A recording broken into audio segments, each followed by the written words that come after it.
Spa सेंटरच्या नावाखाली देहव्यवसाय चालवणाऱ्या रॅकेटचा पोलिसांनी पर्दाफाश केला आहे। उच्चभ्रू म्हणून ओळखल्या जाणाऱ्या नागपुरातील बजारनगर परिसरात हा धक्कादायक प्रकार सुरू होता। गुन्हे शाखेच्या सामाजिक सुरक्षा विभागाच्या पथकाने ही कारवाई करत आरोपी महिलेला अटक केली, तसंच 3 पीडित मुलींची सुटका केली।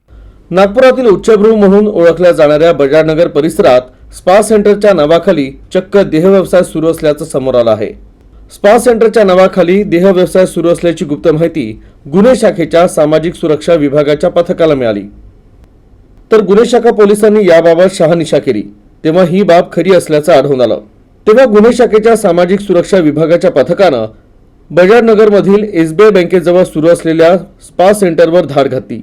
तर पैशाचा आमिष दाखवून देहव्यवसाय करून घेणारी आरोपी सीमा बावनगडे हिला अटक करण्यात आली।